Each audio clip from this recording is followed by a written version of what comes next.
Hi friends, நான் உங்கள் நண்பன் குட்டி.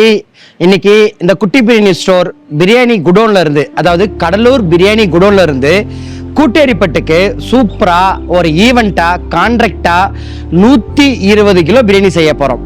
அந்த பிரியாணி கூட நம்ம எப்பவும் போல ஆனியன் ரைத்தா, எண்ணெய் கத்திரிக்காய், சிக்கன் 65, முட்டை, ஒயிட் ரைஸ், ரசம் சொல்லி செம்மையாக செய்கிறோம்.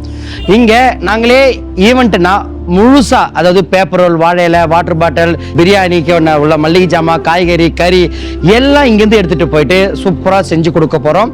அது மட்டும் இல்லாமல் இன்னைக்கு இந்த ஒரு vlog மாதிரி ஒரு ஈவெண்ட்டில் பிரெட் அல்வாவுக்கு தேவையான ஒரு அளவும் செய்முறையும் சூப்பராக சொல்ல போகிறேன். வீடியோ முழுவதும் பாருங்கள். எங்களோட குட்டி பிரியாணி ஸ்டோரை நம்பி இந்த தமிழ்நாடு முழுவதும் வேலை தரீங்க. உங்களுக்காக எங்கே இருந்தாலும் சரி, கன்னியாகுமரி இருந்தாலும் சரி, இல்லை இந்தியா எல்லாம் இருந்தாலும் சரி, நாங்கள் வந்து சூப்பராக உங்களுக்காக செஞ்சு கொடுப்போம், செஞ்சுட்டு இருக்கோம். கண்டிப்பாக எங்கள் வீடியோ பாருங்கள். அதுவும் யூடியூப் சேனலில் சூப்பராக இனிமேல் நல்ல செய்முறையோட அளவோட நிதானமாக நின்று சம்பவமாக உங்களுக்கு புரியும்படி சொல்லி தரப்போகிறேன்.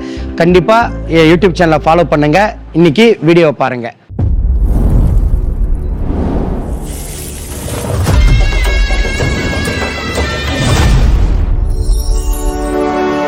பிரெட் அல்வாவுக்கு தேவையான அனைத்தும் எடுத்து வச்சு நான் இங்கே செய்ய ஆரம்பிச்சிட்டேன். நல்லா புரிஞ்சுக்கிங்க. இன்னைக்கு நான் 5 கிலோ செய்ய போகிறேன். ஆனால் நீங்கள் 1 கிலோவுக்கு தான் அளவு பார்க்கணும். அதுக்கு தான் அளவு சொல்ல போகிறேன். 1 கிலோ பிரெட்டுக்கு 2 கிலோ சர்க்கரை, 2 கிலோ சர்க்கரைக்கு 3 லிட்டர் தண்ணி. அப்போ நான் 1 கிலோ சர்க்கரைக்கு 1.5 லிட்டர் தண்ணி. நல்லா புரிஞ்சுக்கிங்க. நான் திரும்பவும் சொல்கிறேன், 5 கிலோ அளவுக்கு செய்கிறேன். ஆனால் உங்களுக்கு நான் 1 கிலோ அளவு தான் சொல்கிறேன். இந்த சர்க்கரை தண்ணி கூட பேரிச்சம்பழம் போட்டு கரைச்சனா நல்ல ஃப்ளேவரும் டேஸ்ட்டும் கிடைக்கும். இப்போது ப்ரெட்டு பொரிக்க போகிறேன். ஒரு பிரெட் அல்வாவுக்கு எந்த அளவுக்கு ப்ரெட்டை குவாலிட்டியாக தேர்ந்தெடுக்கிறோமோ அந்த அளவுக்கு ப்ரெட்டோட கன்சிஸ்டன்சியும் சுவையும் அதிகமாக கிடைக்கும்.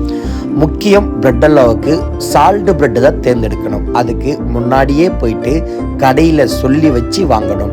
இல்லை ஸ்வீட் ப்ரெட்லேயே லைட் ஸ்வீட்டு நல்ல பெரிய சைஸாக இருக்கிற ப்ரெட்டாக வாங்கணும். அதே மாதிரி நிறைய பேர் ப்ரெட்டு பொரிக்கும் போது கட் பண்ணி பொரிக்கணுமா இல்லை முழுசாக பொரிக்கணுமா கேட்குறீங்க. அந்தந்த குவான்டிட்டிக்கு தகுந்த மாதிரி கம்மியான குவான்டிட்டி செஞ்சிங்கன்னா கட் பண்ணி பொரிக்கணும். அதிக குவான்டிட்டி செஞ்சிங்கன்னா முழுசாக பொரிக்கலாம். மிதமான சூட்டில் நல்ல பொன்னிறமாக ப்ரெட்டை பொரிக்கணும், கிறிஸ்பியாக இருக்கணும். அப்புறம் 1 கிலோ பிரெட்டு பொரிக்க 1.5 லிட்டர் எண்ணெய் ஆகும். நல்லா புரிஞ்சுக்கிங்க.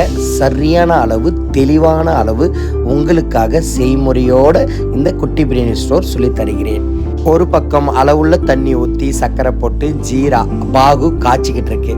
இந்த பக்கம் ப்ரெட்டை பொரிச்சிக்கிட்டு இருக்கும். ப்ரெட்டை பொரித்து மிதமான சூட்டில் அந்த மிதமான சூடோடு இருக்கிற ஜீரா பாகு கூட சேர்க்கணும். ரெண்டுமே ஆறி போகக்கூடாது. ரொம்ப ஆறி போனாலும் ப்ரெட்டு ஊறாது. ரொம்ப சூடாக இருந்தாலும் ப்ரெட்டு ரொம்ப கொழகொழப்பாக கரைஞ்சிடும். இவ்வளோ விஷயம் இருக்குது. அந்த ஜீரா கூட ப்ரெட்டை கொட்டி நல்லா குழைச்சி நல்லா புரிஞ்சிக்கிங்க. எனக்கு தண்ணி அளவு கொஞ்சம் பயமாக இருக்குன்னா நம்ம காய்ச்சின ஜீராவிலேருந்து ஒரு 1/4 பங்கு எடுத்து வச்சு திரும்பவும் இருக்கிற மீதி உள்ள ஜீராவில் நீங்கள் ப்ரெட்டை கொட்டி கிளறுங்க. அந்த திரும்பவும் அந்த ஜீரா பாகு பத்தலைன்னா கொஞ்சம் கொஞ்சமாக ஊற்றிக்கணும், கிளறுங்க. அந்த ஜீரா பாகும் ப்ரெட்டும் கலந்த உடனே மேலே ஸ்வீட் இல்லாத பால்கோவா. ஒரு பிரெட் அல்வா ஆத்தென்டிக் ஸ்டைலில் சாப்பிட்ணுன்னா கண்டிப்பாக ஸ்வீட் இல்லாத பால்கோவா சேர்த்தா தான் அந்த கன்சிஸ்டன்சி, அந்த ஃப்ளேவரும், அந்த டேஸ்ட்டும் சூப்பராக இருக்கும். இப்போது அந்த ஸ்வீட் இல்லாத பால்கோவை சுட சுட இருக்கும் போதே சேர்த்தா தான் கரைஞ்சி நமக்கு சரியான பக்குவம் கிடைக்கும். 1 கிலோ பிரெட்டுக்கு 1/4 கிலோ கோவாலிருந்து 1/2 கிலோ வரைக்கும் சேர்க்கலாம். சரியா? இப்போது நல்லா ரெண்டும் மிக்ஸ் ஆகி குழஞ்ச உடனே நம்ம அரோமா உள்ள GRP நெய் 1 லிட்டர் நெய் நான் இங்கே சேர்க்குறேன். நீங்கள் 1 கிலோவுக்கு 200 ml நெய் சேர்க்கணும். நல்லா நெய் ஃப்ளேவர் வேணும்னா நீங்கள் கூட சேர்த்துக்கலாம். இதுக்கு மேலே நான் பாதாம் பிஸ்தா சேர்க்குறேன். 1 கிலோவுக்கு 200 கிராம் பாதாம், 100 கிராம் பிஸ்தா.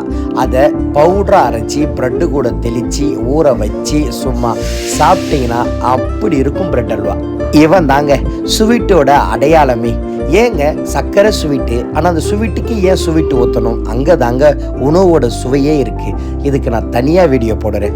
இந்த மில்க் மேட்டின் 1 கிலோ பிரெட்டுக்கு 1 டின்னு, அதாவது 350 கிராம் வரும். இதை அப்படியே 3ஆவதாக அந்த பிரெட் அல்வா கூட சேர்த்து நல்லா குழைச்சி அதுக்கப்புறம் நம்ம முந்திரி திராட்சை. இந்த முந்திரி திராட்சையை மிதமான சூட்டில் கொஞ்சமாக நெய் விட்டு அப்படியே பொன்னிறமாக பொரித்து எடுத்து வைக்கணும். நிறைய பேர் இந்த அதிக அனலை வச்சு ஒரு தீச்சல் மாதிரி விட்டுருவீங்க. அதோட ஃப்ளேவரும் சுவையும் குறைஞ்சிடும். முக்கியமாக திராட்சை பலூன் உப்புற மாதிரி உப்பணும். அந்த அளவுக்கு மிதமான சூட்டில் பொரிச்சு எடுத்துக்கணும். சமையல் கலையில் எந்த அளவுக்கு நிதானமாக நம்ம மனசும் அந்த நெருப்பும் ஒன்றா சேருதோ அந்த சமையலோடைய வண்ணமும் அதோடைய பக்குவம் பதமும் அவ்வளோ சூப்பராக கிடைக்கும். எப்போவுமே ஒரு சமையல் வேலையில் சுவீட்டு என்ற ஒரு உணவை முதல்ல செய்யணும், நல்லா ஆறணும், அப்போ தான் சாப்பிட பிடிக்கும். அதுவும் பிரெட் அல்வா குறைஞ்சது 2 மணி நேரம் அப்படியே ஊறணும். அப்போ தான் அந்த அப்படியே பூத்த மாதிரி உபிரியாக சூப்பராக திரியாக அப்படியே திப்பியாக சாப்பிட்ற பக்குவம் சூப்பராக கிடைக்கும். 1 கிலோவுக்கு 200 கிராம்லேருந்து 300 கிராம் வரைக்கும் நம்ம முந்திரி பருப்பு சேர்த்துக்கலாம். 1 கிலோவுக்கு 100லேருந்து 150 கிராம் வரைக்கும் திராட்சையை சேர்த்துக்கலாம். இங்கே 1 கிலோவுக்கு 50 கிராம் அளவுக்கு வெள்ளரி விதை அதே மழைச்சாரல் மாதிரி மேலே தூவி பொரிச்ச முந்திரியும் திராட்சையும் மேலே சேர்த்து அப்படி ஃபோட்டோ எடுத்திங்கன்னா அப்படியே டெம்ப்டாக இருக்கும், பார்க்க பதைக்கும். நான் வளர்ந்து வரும் மாஸ்டராக இருக்கும்போது இந்த பிரெட் அல்வா செய்யறதுக்கு பயப்படுவேன். பிரெட் அல்வாவுக்கு அளவு தெரியாது. பிரெட் அல்வா ஏதோ ஒரு அளவு தண்ணி வச்சு செஞ்சு ஒரு மாதிரியா குழன்னு பிசினி மாதிரி இருக்கும். ஆனால் இன்னைக்கு என் அனுபவம், அதாவது எனக்கு சொல்லி கொடுத்த நிறைய மாஸ்டர்கள் இருக்காங்க. அவங்க அனுபவத்தை நான் கற்றுக்கிட்டேன். அதில் இன்னும் நான் நிறைய அனுபவத்தை புரிஞ்சுக்கிட்டேன்.